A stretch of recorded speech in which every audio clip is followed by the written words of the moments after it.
Tigers, Mabel in the late game on that Gangplank completely just took over the fights. Yeah, and some interesting background on Gangplank. In that game, Maple actually did 40% of his damage as magic damage. So that's coming from the ultimate use. And actually overall, the average across the world of Gangplanks, the champion just in general normalizes at around 25% magic damage. So it's a lot more magic damage than you would expect. Also helps when you missed all your barrels. So I mean, that's why it was 40% compared to the average of 25. So let's see here. Gangplank is already being banned away. Lulu as well. We would expect Mordekaiser being the last one for SKT. Yeah. That would be an Elise first pick for EDG, unless they wanted Darius up in the top lane. That could be the trade-off SKT is looking for, because Amazing J already played it twice and has been looking pretty solid overall on it. Yeah, the top lane is so interesting to me. I'm always trying to keep up with the counter picks in that lane because it's so snowbally.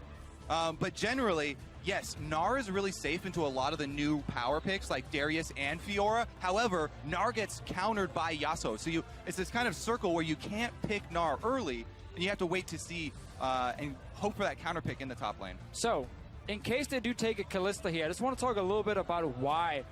She's a pick that still a lot of teams consider one of the absolute strongest AD carries. And I think in a matchup where it's so much about jungle support synergy, having a strong dual lane is super, super important, because if you win that lane, it opens up for your support to start roaming. And at the same time, if you manage to shut down the enemy spot, he's forced to sit there with his AD carry. He cannot leave the lane, so Kalista suddenly has a lot of value as that lane bully. You can even go Kalista Thresh now if they want, or an Annie pick for Mako.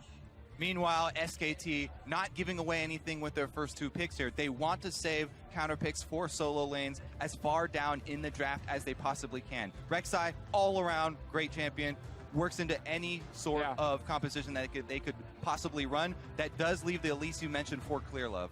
Well, oh, never mind, it was banned. That was banned. So it's good to take Rek'Sai. Again, it would have been the choice for Clear Love. This one here would then kind of change the way EDG maybe were looking to play the early game at first, where they could look to really skirmish early on with the top laner, with your jungler. Skarner, to me, is a good duelist, like one-on-one. If he fights on his Spire there, I think he's very good. But his ganks pre-level 6 are very lackluster. They definitely are. And even more so after the balance changes to him. I really like this lane, though. I think it's still one of the strongest 2v2 lanes, and he works as well, and also offers that hard engage we know from Mako. He's on point. So already EDG are setting up for, as we talked about just before, strong 2v2 lane that can open up for your support then to start roaming while the other support is stuck on the tower, and you get that map advantage. Plus, having the engage like the Kalista Annie combo does so much for Darius. The one problem for Darius, you know, he's not a tank, he's not an initiator from the top lane. He needs CC, yeah. Exactly. Well, we'll see what these guys can pick to fill in the rest of this role. Then SK Telecom T1 just have tanks so far. If Marin wanted to play a carry, he could do it with his lineup so far. I really want to see them just pick a safe blind mid laner, 4 Faker in the mid lane, and get that last pick for Wolf. Never mind, that Darius is open. I'm well, way out. You talk about safe lanes there. Renekton still extremely strong in the top lane, and Marin definitely no stranger to the champion, has plenty of history with it. So I got my wish. They were going to get the counter pick in the top lane for Marin. He could pick whatever he wanted. They just didn't have to wait because, of course, EDG had already shown theirs. We're not expecting Darius to go into the mid lane. Well, Olaf made his appearance there, so... Yeah. Wide champion pools here. So, interestingly, SKT have been able to counter-pick on every single one of the main carry roles here. Sivir after seeing the entire bot lane matchup, Renekton after seeing Darius, and they've saved Faker's champion for last year. So, you'd expect that SKT would like all of their lane matches. None of them should be too hard of counters. 2 armor buff. And now, don't forget 5 AD on Warrior. Yeah, see, you're so quick to dismiss Darius mid. Could swap the Echo if you really wanted to. I think Echo is a really, really safe mid lane pick. You can farm it against basically everything. So I heavily expect this to go into the mid lane, and it's again, Faker, you don't really have a specific counter pick into it. It should be at least an even matchup at best. Yeah, by the way, for people who haven't been keeping up with the patch changes, the reason we're assuming that Echo is going to be solo lane full AP is because of those recent changes. A big nerf to the tank Echo jungle build. So we're assuming that will be a solo lane. Though one of the picks I do like into Echo is a Ryze. Because I think what's very, very good is you can so easily keep him in check. You get a free lane as well for yourself where you kind of just trade farm. And the scaling of a Ryze is just so insane still. It's a lot slower than it used to be. But once he hit those late game points, he's still a monster. I say, though, you never really get a free lane against a jungle Jarvan. It's been a while since we've seen Jarvan in the jungle. He's one of those champions that can go for the high impact level 2 gank. All he needs is one camp to unlock the combo. And he can go try and burn something from Ryze. And again, that's the whole story. What can the two junglers do against each other? We know Bengi, he likes to be in the top side of the map. He wants to snowball both Faker and Marion up there. At the same time, we expect Mako to have a big impact, joining in with Clear Love, and we have to see if Wolf here can follow, because that 2v2 can really shut down both the mid laners, and of course a top lane matchup as well that can heavily tip in favor of each side. Whoever gets that early great start. And that's the funny thing, is the one lane we're really not expecting to see a lot of kills in is that bottom lane. Even though Kalista's a great laner, these supports are more about roaming out and make other things happen. They tend to be a little bit safer in the 2-on-2 match, just play style wise. So seeing again how they affect the rest of that map is going to be really interesting. And I really do like EDG going back to the Jarvan for China here, because with the Cataclysm, it's one of the tools that you can use effectively against Sivir as a jungler. She's one of the most frustrating AD carries usually to play against as a jungler, yet you can keep her there. Or you can run around fast in the circle. You can run around circles all you want, but it makes it a pretty easy target there for Defta and Mako. Well, we'll see how good these targets are going to be, because we're getting ourselves into the game here. The first one of day 3, and you guys at home are always involved with this one. Stay connected with us over on Twitter and share your game predictions for this first match. Use hashtag EDGWin or hashtag SKTWin for the team you think is going to come out on top. The mid-season invitational champions from China, Edward Gaming, or the #1 team and former world champions SK Telecom T1 over from Korea. As we get ourselves into the game, here we go. And it really seemed like SK Telecom, they were ready for the Darius pick. Even when they saw the Echo, they were very quick to lock in Ryze last, again saving that pick for Faker because Darius had a high priority for EDG, so they wanted to pick it early and blind. So SKT, in their mind, have some good setups, and we just have to see what Benki now can do on this Rex side. Yeah, the red side counter picks definitely been rising in importance here. That being said, even if you are ready for the Darius top lane, Darius plus Jarvan, very scary early game combo as well. And I think one of the great things about Darius and why teams like him so much is even if he doesn't have the greatest matchup in the world, he can still farm pretty well, he can still be a threat, and he always has that risk in team fights where he gets that first reset and just kind of keeps going from there. Right. The one thing he does lack, though, an escape. If he's targeted early, you can snowball against Darius just as well as you can snowball with Darius because he does not have the extra mobility. Renekton will be able to move around that lane even if they blow his flash. Oh, it's so easy for Renekton to set up the stun. Double dash, stun him down. But it's going to be a lane swap in the start. Both teams, well, one team, SKT, starting in their own jungle, and we see the invade now for EDG, just to make sure we divide the map properly, and nobody's stealing away an early Grumble blue buff. Yeah, they're trying to catch a greedy start here, but instead it's just going to be Edward Gaming spotted by a late defensive trinket ward by SKT, which gives a lot of vision advantage to that Korean team. SKT actually with the safest possible start, starting on their own red side jungle on the strong side of the map. And they're rewarded for it with that defensive ward. They did see the sort of late invade there from EDG, so they'll be slightly ahead, half a camp. And we're going to have 2 lanes pushing in towards the tower with the AD carries. An early Speaking of pushing. So already being shoved up Faker, he needs level 2 for that Rune Prism. But here comes everybody. Pawns by himself, jumps forward, tries to get out of range, and Faker's not too. Didn't have Rune Prison, couldn't lock him down. Yep, great use of the minion wave there, Pawn. Even though shoving up exposes you, early on, the damage coming from the ranged minions especially is tremendous, and Faker could not continue the chase there, even with the rest of his team coming out of the river. It's always so key, though, which side you're standing at in this mid lane when we have these early lane swaps, 4 members showing on top side. Well, of course, you're just going to bounce down towards the bottom, and they're never going to chase you and like blindly face check into someone. This is something that Pawn does so well for his team. I mean, even we just talked about his team was a little bit behind because of sort of late invade. By drawing the rest of SKT out of the jungle to try and gank mid, he bought them a bit of time to catch up here, and SKT have been double jungling, and they've cleared out almost everything. But this is very much the standard Western lane swap in so many ways. The only change we normally see is the top laner coming and taking down tower. SKT is doing it. EDG is not. They continue to double jungle, so they're they're slightly behind in tower damage. But this is an adaptation from the Asian teams. It's no longer that freeze with your top laner and play a very slow lane swap. It's fast-paced. You want to get down that early tower and then swap the lanes around. And bottom lane right now, though, even though it hasn't gotten any help at all, is down to 626 health, so not much worse off. Yeah.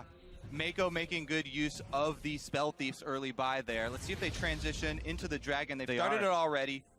Pawnbird's his first teleport, getting a second Doran's Ring, so he's going to be using that to help keep this lane afloat. Top lane turret's already gone. SKT have built the freeze, but a Dragon will come through for Edward Gaming. So I'm normally never a fan of taking a Dragon this early in a lane swap because I think the tempo of which you can now swap back really gets slowed down so much.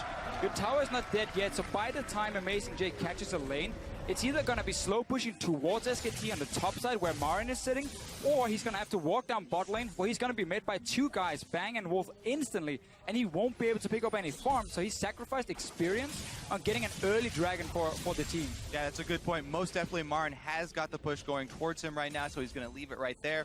Should move up close to the turret, and he'll get back in time. And he knows because he saw how late Kalista was sitting in the bottom lane, and because the tower didn't even go down from EDG in this lane swap, with them taking the Dragon, that of course Darius is going to return to the top side. So he went for an early recall, got a second Dorns and boots, and of course that green ward that can be important when it comes to this early aggression.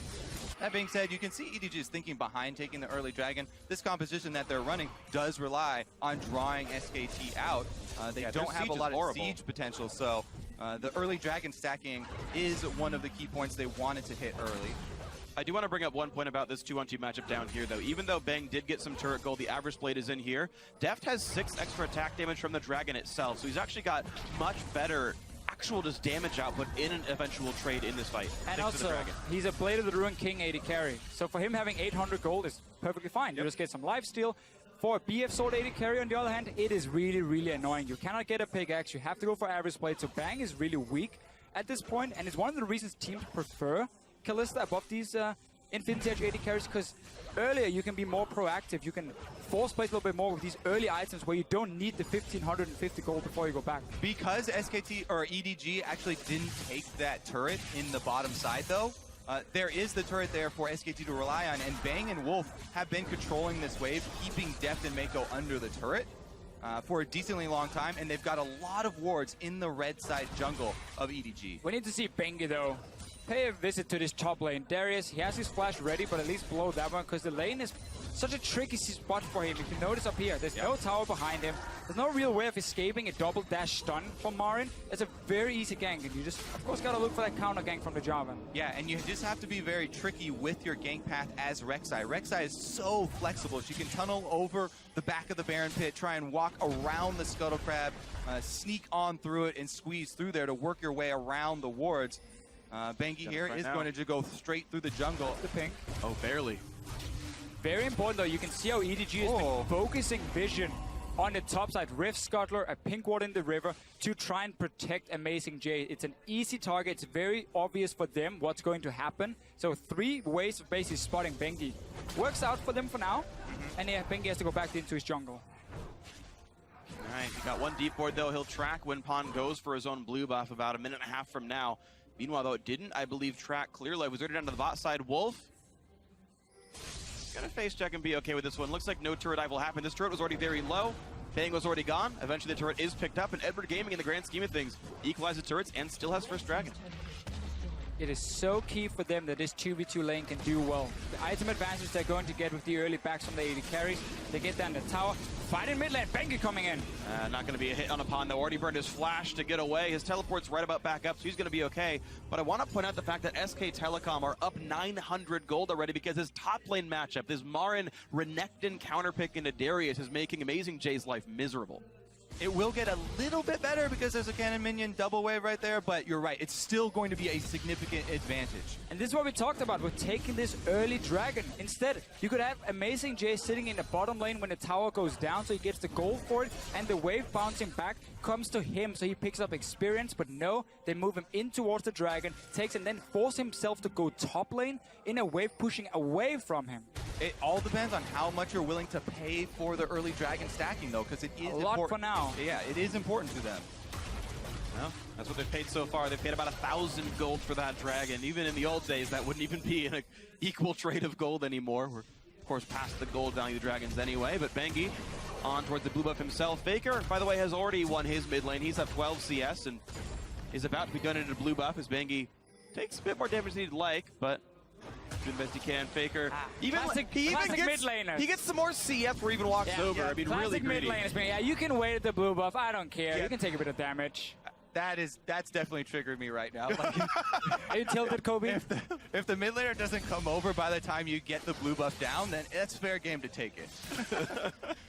You just always start the buff right when I recall. That's how you make sure you get your own blue buffs. Just Faker, try to though, pick awkward timing. Yeah, I would never, ever take a blue buff from Faker. I would die at the blue buff before I took it from Faker. What if he was playing Yasuo? Because Faker is the late game carry for this team. He's had such a good start on Rise. He's already got both the components for the stacking mana items on Rise, and he's controlling his lane. There's just so much power in the mid lane here for SKT, and they've also been able to ward up around the mid lane for him. Yeah, Echo got locked in blind. I was like, hey, you know, so many good matchups, can farm against it, just a few bad ones, and Faker is instantly ready with one of them. He's saying himself he can play all the champions in the game. He knows almost every single matchup, and once again, he's showing that he has a massive champion pool. Whoop. Oh, I just missed the Q, though. Faker missed a skill shot on a minion. Well, ignore everything I just said. Yeah. Faker confirmed to be human at least, or the robot's been calibrated badly. We're seeing Clearlove look for a play here. Mako also hiding behind the Fog of War. They're looking to make a play. There's no turret down there, and Rek'Sai just used ulti, so Bengi can't join in if something goes awry. Both top laners are full health with teleports as well. You can already see Pawn going to farm Race, so I don't think they're actually going to try and press this. Ooh, spotted on a ward now. EDG instead are going to make the play for Dragon. That was the, looks like the ultimate goal, but they're facing so many wards. SK Telecom just put those down. That was Bengi, who just got a ton of wards over this Dragon area. And this is the main problem with giving up too much gold for the early dragon. It becomes really hard, even though you have the first one and you want to start stacking them, you can get up to 5 quicker. You don't have the gold to fight the consecutive dragon fights. Exactly. The thing about dragon is it looks great. You get 1, you get 2, you get 3. You're like, yeah, we're all happy we got some buffs, but they're not worth that much compared to getting a tower, extra farm, experience on maybe your top laner. So it becomes so much more difficult for you to get those 5 dragons. Faker. Well, shield comes up for Pond. They're going to go for the play. There's the jump in, and oh, man! It took him 11 minutes, but Edward Gaming first bloods Faker. That will make taking the second dragon a bit easier. It helps. Yeah. A lot of wards, though, from SKT towards this bottom side. They have pinks in the river. They had one on the other side, and yet Faker, in the end, gets caught up because the roam coming up from Mako, joining with Clearlove. These two guys together, they're going to shut down SKT, or at least going to try. Mars so far, heading down, and Faker has teleport when he revives in 5 seconds. There's wards right on EDG. They're not going to give this one up. Amazing Jay's going to have to join the team, I think. There's the ulti in for Wolf. TP in, but down goes the support. Edward Gaming 2-0 to start, but now Clearlove gets attacked. That's a trade kill back in Pond. Now stuck on top of the dragon. Faker gets his first kill of the game, and then still trades back and forth, but EDG are routed. 3 dead so far. The dunk, it's going to make Bang please. He's not going to survive it, but SKT gets more kills and they get the dragon. Woo, they're able to stop the stacking. What a call there from SKT. Able to clean it up and pressure down bottom as well. Dragon achieved plus bottom lane turret pressure. They might even get deft here. Faker's going to cut him off. You want some farm. All right, the 2 solo laners. Here comes the teleport from Amazing Jay. No, it's going to be Pond, but Def's already dead. Marin has Agra, but he's not taking any damage. Pond tries to set up the stun. He will not catch Faker thanks to the flash. A bit of damage on a Marin, but can he really do much more than this one? Down to 400, but out they go. SKT 5-4. It's a delayed ace. And another great thing here with Faker's Rise pick is against the Kalista who wants to jump around and kite you. You snare her instantly, you chain the CC with the rest of your team. But that dragon fight, that was one big Renekton who joined in all of a sudden. All right, so let's take a look at the prep for this. Faker just comes alive. He comes off of the death timer, starts channeling the teleport, and SKT will have all 5 members here. Look at Marin, straight to the back line. They take down Clearlove first. This front line here for SKT is going to be so massive. responsive in this game. Bengi does go down in the end, but he's already done his job. And of course, a full HP Faker ready to clean up and bang with the potion. And sadly, Doran's Blade lifesteal is not enough. The mid lane teleport, so underestimated. You have to not only worry about the side lane early ganks of it, but also the respawn timer for Faker. Perfect timing there, able to come right into the middle of the dragon fight. And SKT swing right back into this one. If it looked bad for Amazing J before, after being sacrificed by his own team's greed for that first dragon, Marin just picked up some kills as well. He has a Tiamat completed. He can continue to just instant shove the wave, and then he can now start roaming from his top side in towards the mid lane, around the blue buff of EDG, and suddenly that jungle no longer belongs to EDG. It's all going to be SKT's, and that means this mid tower is suddenly very open, or you just dive whoever's sitting there defending. Yeah, looking for SKT. Unfortunately for Amazing J, it was his fault. He teleported so late into the dragon. I don't know if they didn't have wards, but he joined in after SKT had already started that fight. He's going to have to reap what he's sown now. Blue buff steal for Faker. He's feeling good about this one, but it will be a trade. Edward Gaming will get one for pawn. Let's see what kind of deep boards they can get down to. EDG, they do have them inside the blue buff, but SKT pressing mid right now. 4 members on this turret might even be enough to get it. It looks like Mako and Clearlove not going to arrive in time. EDG respecting the fact that also a Renekton can just come in from the side and don't want to risk anything. No TP for Amazing J. He's kind of stuck there with this wave, and slowly when you're always forced to just catch the big waves coming down to you, you're never going to be proactive because you're always waiting for this wave to hit around your tower, and then you farm it and they can see you sitting there. They know you're going to be there to pick up the farm, and SKT can then always make the first move, or at least just pressure EDG so much they have to back away from objectives and give them up for free. Ooh, I actually like this here. Marin looks like he may be going for Spirit Visions for a second item. Because for EDG side, they've got the tank Jarvan, reducing a lot of the attack damage threat that they're going to have. And if Marin does get magic resist, then he'll be able to keep Pawn off of Faker. And that's really the only threat to SKT, taking down SKT's carries for the late game. Yeah, plenty healing on the kid as well. Mechanically, it's going to be essentially the same as bonus health. And here we go, looking for the attempt on Faker, but Marin not going to find much. Bounces off a minion, and Faker's fine, just pressing R for the move speed. Yeah, Mako, you don't want to hit the minions here, so you get shot back to your auto attack range after the Fate's call. In case you wanted to get in range, at least for Tibbers, but with Faker running back, I think it was safer just to say, you know what, let's not blow an ulti, and just back away. They didn't know where the rest of SKT were in the map, other than just Marin sitting up in that top lane. Well, 2 minutes to go until Dragon respawns. Marin will easily have his teleport. Faker is going to have his too. Double teleport, of course, for both these teams right now. It's been SK Telecom done a better job at using them. And for EDG right now, they really want to use this Echo here to try and move him to one of the side lanes. Let him become a bit of a split pushing threat if he can. Maybe find Bang and jump onto him. The problem is he's also the main wave clear for this lineup. So if he leaves the mid lane, it's so easy for Faker just to push it down instantly. It's easy for Marin to push down the top lane. And again, the top side of the map just belongs to SK Telecom. Uh-oh. So much damage. Yeah, Marin trying to chunk him down. He's got a lot of damage this one. A couple more spells will do it. There's the hit, and wow, the solo kill. Marin chasing down Amazing J in the top lane. And Amazing J was the question mark for us. You know, the team didn't do him any favors with that early start you kept mentioning, Deficio, with the lane swap, but getting caught out there, overextending versus Marin, and Marin's just going to take him down easily. Getting turret pressure now as well. Of course, Tiamat double Doran's Blade is not exactly a low amount of attack damage, so 172 on him, knocking this down quickly. Yeah, we mentioned so many times, these teams that do not take the wave clear have to be a lot more careful with getting behind in the early game, because if you are behind, then you give up a lot of the tower gold very quickly. Now tower gold's basically 3-1 here. SK Telecom already knocked down all of the outers. Dragons up in 30 seconds, and SKT are not far away from getting number 2. And right now, Marin is sitting on 1,500 gold. He should be able to go back, spend it before the dragon fight. He's massive already. This Darius suddenly is just more or less going to be assisting his team by pulling in someone, try and line it up for Echo and for Kalista to take them down. But that damage against the front line of a very fed Marin, and then also Bengi with the Cinderhulk, that can stay alive for a while. Adding a Braum, by the way, against the Kalista to block so much of her damage. Yeah, EDG are very worried at this point. They wanted this comp to get ahead, to keep the dragon stacking, to keep the neutral zone control. because they do have problems when you get to the scaling here. The Rise and the crit-based AD carry versus the squad that EDG have, you have to be a little bit worried. EDG wanted too much. They wanted the Dragon stacks, they wanted the early game, and that's not going to happen.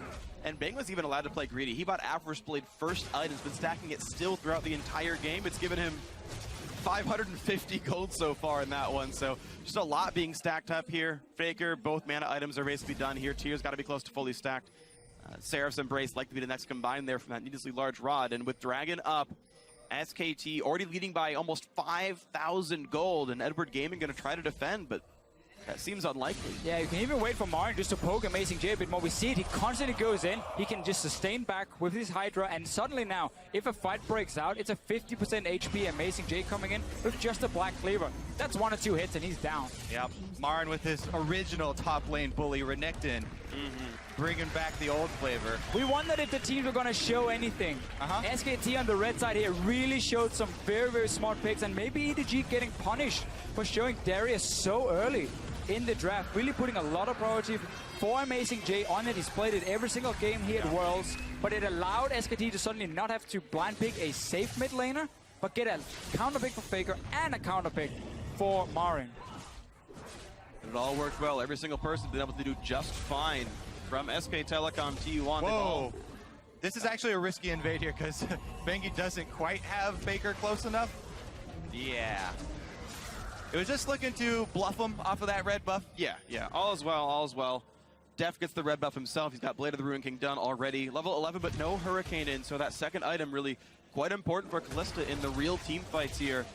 SKT, of course, already got the Dragon pretty easily, so it's back to doing whatever they want. Yeah. I am going to keep my eye on EDG's use of True Sight, though, because they have been one of the best teams as far as pink ward droppage and upgrading their sweepers fairly early. They really do need to start clearing out some of these SKT wards that have crept into their jungle. They've got defensive wards up, but the True Sight is going to be key if they want to try and make a comeback. Yeah, simply just been pushed so far back on the map. Ever since the early game where Marin got that big lead, they got a kill on Faker in the middle, and that's been about it when it comes to the aggressive plays from EDG, because there's not been any openings, and they constantly have to worry about Marin, and he's not getting to the point where he's going to get outscaled or anything. I mean, Renekton's late game is not the greatest, but he just becomes a massive tank then. Yeah, it's interesting, though. He went for such an aggressive build. He was building to continue the split push power, right? Go in and finish the Ravenous Hydra instead of going back for an armor item or getting some more durability. He's trying to push Amazing J out of the lane. Now he builds a Giant's Belt, but really trying to knock that side of the map down. Speaking of Faker on this Rise, who had such a good early start, besides that one death, he is almost done stacking his tier. Only 100 mana left on that, and only 2 stacks left on the Rod of Ages. So his damage is through the roof. In the next 2 minutes, it's going to be there. And I like this move here from SK Telecom. Take the split, push it down to there it is! Flash and Death with the Rune Prison. Oh, the Q lands, and that's going to be the kill. Ult not needed. Faker picks up the 7th kill of the game for SK Telecom T1, and just like that, they run towards Baron. And Wolf going to make it count there. If it wasn't for Braum jumping in and landing that Winter's Bite, they wouldn't have been able to finish it. They're baiting it. Baron bait. Hiding around the corner. Look how he's throwing spells in there, so they think he's doing it. Well, also he's trying to charge up the passive. It both works. We like it. We take it. No ulti, does have flash, wasn't able to use it to stop anyone out there. Unfortunately, burned the cooldown during the kill onto Deft, and SK Telecom T1, by going for the bait, get nothing off of that kill. He's going to respawn and all will be well. A small raptor right there. Okay, that's valuable in some kind. But what is EDG going to do, really? Because once they send down someone to stop Marin on the bottom side, he's just going to go straight into your face and poke you down to 50% again. And then SKT can even start baiting around Baron, and then have the advantage of a stronger top laner coming in. That's why we keep highlighting how snowbally these 4 teleport games are, because the team that gets the advantage is the one who can utilize that cross-map play. The team that's behind, even if you answer it, you're outmanned and you're outgunned because there's so much gold on SKT's side. Well, everyone except for the top lane is at least keeping close in farm, but the problem is SK Telecom up 2 turrets, up the Dragon, and up about 83 CS, and the Marin versus Amazing J matchup are getting farther and farther and farther ahead.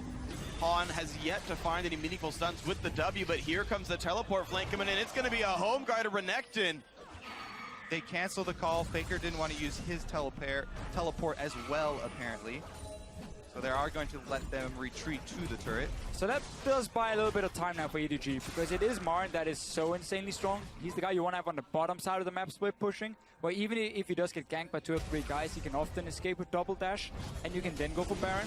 But EDG still needs to understand that this can happen, but they're so far back on map. So, you know what, EDG, they said to themselves, guys, we get a small break here, teleport is down, and SKT's like, well, no, we're just going to take Baron. Marin is running interference here, keeping everybody from even getting close to the Baron, and SKT easily going to burn that down. Perfectly done. They kept vision control for the last minute and a half straight after that previous bait. They let no wards go back in. They stayed on that side of the map, and they knew it was blacked out. Evergaming too good to face check. Give it away. And everything we see right here is simply just something that started at like minute 5 of this game, with the decisions that were made early on in the lane swap from EDG. Also again, with the pick and ban phase where they showed that Darius early, Ryze suddenly became such a fantastic pick. 1 against Echo, 2 against the Kalista as well. And Faker have managed to just do his job. It's been more about, of course, what the Renekton can do, but he was also in that massive advantage. Yeah, Marin's got to be the MVP for this game. He was set up for success by SKT, but man, the captain of the team, he's on Renekton right now with the huge peak in power. Adding the Sterix plus the regen from the Hydra here, he's going to be... It poses such a difficult question for the enemy team. If you try and take him down and pour damage into him, he only deals more to you, plus he's going to be life-stealing for a tremendous amount. And if you ignore him, he's so fed right now that he's going to rip you apart either way. So, yeah. Catch 22 there, very difficult to deal with. Going to be nearly impossible to deal with Marin here. Going to see if they can find a fight without him. His teleport is still down, and Clearlove trading balls with Bengi, close to equal on both sides. Cinderhulk for both these junglers, despite the warrior buffs in the recent patches. Seems like being a full tank is what they want. Bang popped the ulti to look for death, but nice easy hop over the wall and nothing picked up there except the wolf camp. By the way, notice that he did go for the Ravenous Hydra rather than a Titanic, even though he's Renekton, who gets extra health, and he's built extra health items on top of that, really valuing the lifesteal to stay in the fight. What's the specific mechanic on the item? Ravenous Hydra is actually an activatable spell, whereas Titanic is an on next hit, so it doesn't break the W animation, which is so common for high-level Renekton players there. You pop it after the W. Of course, uncontestable, SKT just completely owns the map. Edward Gaming have shut down. They have no way to get back in the map and stop what SKT is doing. Slow and steady for SKT right here. It's been the same when they faced H2K. They never really went over-aggressive. When they had the lead, they knew how to play it out, and there's just so little room for EDG to make any kinds of comebacks. Yep, Bang here with a couple of Baroned up minions going to take it down. I have to say, though, Freak, it does go both ways, since the Titanic has on hit, and W counts as multiple hits. Yeah. You get multiple actives there, so I really do think the difference is in the lifesteal factor. All right, well, either way, he's gone for that lifesteal factor, and he's still doing quite well for himself. 3-0 and 3. The only death member on his team, in fact. Marin sees that his top lane turret went down. He's angry and kills the minions for it, but still. It's Evergaming at best getting trades, but still losing and losing and losing in Dragons. Exactly. So for SKT, no rush yet. Not at all, really, with the Ryze coming in for the late game. Already fully stacked on tier, Rod of Ages. It is heaven right now for SK Telecom. There's only one outer turret left in the mid lane. And only really the Echo as the wave play on the side of EDG. You can go for a dive if you want on SK Telecom side. It's not really much of a threat too. Yeah, I mean, well-prepared game by SKT, but really well executed as well. I mean, we always mention shot calling and briefly sort of gloss over it. It looks like Bengi here trying to work on some true sight, and Faker goes in. Finds Clearlove and a ton of damage right away. They try to burst him back out, but Faker's totally safe. Clearlove running away as fast as he can, but it's not good for Pond in the mid lane. He's getting a lot of damage on him. A knockup comes back through thanks to Maker, but look how little damage Marin is taking. The Echo finally falls. It's a 1-0. SKT had to work for it. No, 2, as Clearlove followed well. Still win the fight though. That was the engage from EDG. They can do with the Annie, with the Kalista, but they just have no damage at this point. SK Telecom pushing it down 2 lanes. Faker decided to say, you want to jump me? I'm just going to go down to the bottom lane and start farming. Yeah, I was going to, start filling there with some explanations behind shot calling and try to elaborate, but SKT keep up the pressure here. They don't let you breathe for a second. There was an outer turret left saying that they wanted to claim first. So it's interesting how defensive SKT are playing this game, but first, let's take a look at that fight. Well, we get the hard engage. It's what EDG basically have to do. The thing you can catch out Faker, but he has the shield. He can flash out from this one, and then the movement speed to just run away, and the rest of SKT's come in. Marin is still such a monster in the backline. Yeah. And there's no damage to take him down. Exactly. That's the full tank driver that we mentioned earlier. Even though they're able to get the combo of Annie and him, locking up Faker, they stunned him, chained it into the knockup. There's just no damage to follow it up. So I wanted to bring up something really briefly around the defensive play of SKT, right? They're taking a long time to kill the turrets. They're not really diving anything too crazily. Bang not only went third item Quicksilver Sash, but he's actually maxing Spell Shield second. He's already got 5 points of that on the Sivir, leaving Ricochet alone. That's actually very uncommon as far as Sivir builds go, but it basically guarantees he's not going to get caught out by the Darius. He can Spell Shield a lot of his spells and not get killed in the back line. You're in a situation where being more defensive in terms of your items and in terms of your skills is even better, because again, there's just no way for EDG then to kill you, even if you do play a little bit over-aggressive. And it's just so good for SK Telecom in this situation. They can already now basically start looking at what went so well in this game, because they're obviously going to face EDG one more time in this group, and they want to make sure they can 2-0 them now so they get that #1 seed. Because this performance here, it was a very, very smart pick and ban phase.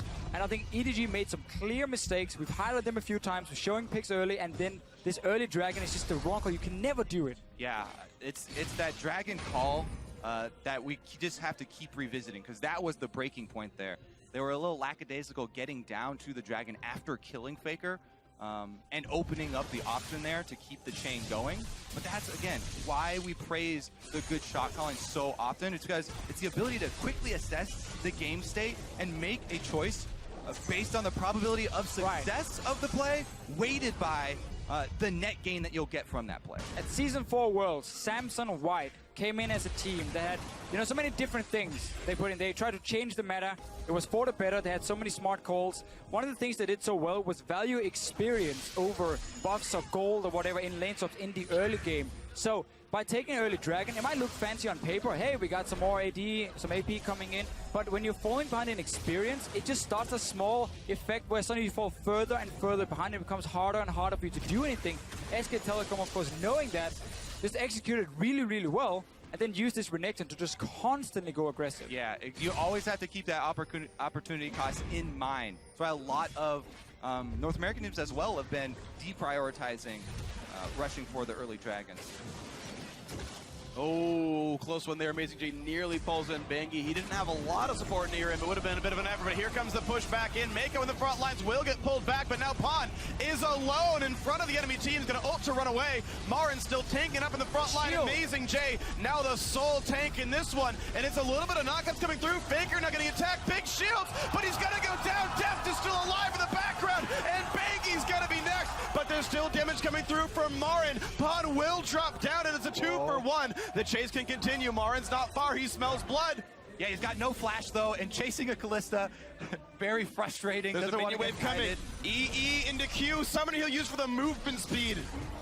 Def will get away, but it's a 3-1 fight again for SKT. That looked so good in the start for EDG. Almost looked like the perfect fight to get back. We saw a massive Echo ult into the back line, into an Hourglass, a lot of damage coming down, and yet they simply cannot take down the remaining members. So 3 guys on it now. Faker has TP in 3 seconds. Bengi has his ulti as well. Yeah, good call to just grab the vision from the Scuttle Crab there first, not take the risk. SKT are in the position where they continue stacking dragons. This will be number 4. And it should be a fairly trivial task for them to complete it. No vision. No recall for you, Dev. EDG should not go face check it. I'm just going to clear the way as Bengi feels safe while tunneling around the map. No one's touching his Rek'Sai, certainly, and all's going to be well as SK Telecom T1 makes their way down to the bottom side of the river, and there's a dragon waiting. Oh. Number 4. SK Telecom, no threat and no real way for EDG to like rush a Baron and maybe try and trade it. There's already wards on that side, and for them to move that far out is so risky. Let's see the fight again, though. So they're checking in because they want to see if Baron has been taken, and this fighting in a choke point at first. Look at the Echo going in as a stun first. I thought it was the ulti, but he actually jumps out with that. But he goes in with the stun and buys time for at least Deft to deal some damage. Yeah, but because Spawn didn't get any damage off with his ultimate, that's a huge chunk that they're missing here. Deft was able to kite very effectively during that and get off a lot himself, but we're back into the action. And it's already a knockup coming through. Wolf now retreating to keep himself alive, and a big knockup from Bangi means more is going to happen there. Marin absorbing in the front line. Mako's going to be the target there, quickly picked up. The dunk doesn't mean much here, and there we go. Amazing J just can't get enough damage. Faker survives. Pawn gets a single kill, but it's a 2-for-1 yet again. Pawn on the run, getting away from Bangi. Even though Deft and Pawn survived, both of them extremely low, and they just have to go back. Well, Pawn will get himself a shield. That'll block some more damage, but Baron Nashor has gone down. No smite needed. SKT with more global objectives, and vroom! Here comes Bangi. That's your water ski noise? He's still running. Summoner TP will be enough. They won't see him in time. The Q doesn't root. Pawn's okay. Yeah, his Q was going to hit, though. It was. 2 points for accuracy. It did miss. Does that really count as accuracy? Is it a dodge? Or I guess it's a dodge more than a miss. Fair enough. I yield, Freak. I have to say, though, this game has not been about Faker. No. Nope. This entire, I mean, aside from the game against Bangkok Titans, which is a fun one, none of these games have been about Faker. They've been about Marin almost exclusively here. Game 1 is Fiora. Won them the game against H2K. Game 3 now is Renekton is honestly winning the game against Edward Gaming. And team play, right? Yeah, absolutely. Yeah, exactly. I think it's well-executed lane swap from SK Telecom, and then the fact we are in a meta where top lane can get out of control so easily, just a small advantage is enough to get him rolling.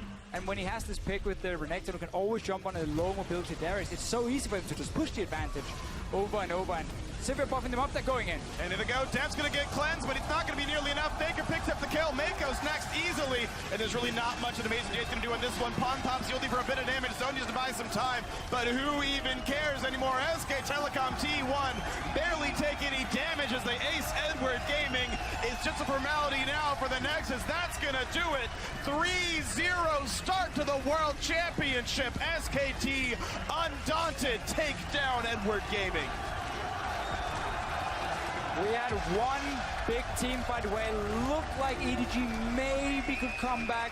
I even thought the Echo got into the backline with his ulti, but it was just him stunning him, so there was no damage, and that was really the story here for EDG. Once they fell behind, they never even had enough damage to kill the front line of SK Telecom, and it bought so much time for Faker and Bang to just safely sit there, and even Marin, of course, with this Renekton being a monster and just taking out 2 or 3 guys every time. EDG very clearly focusing heavily on the Dragon.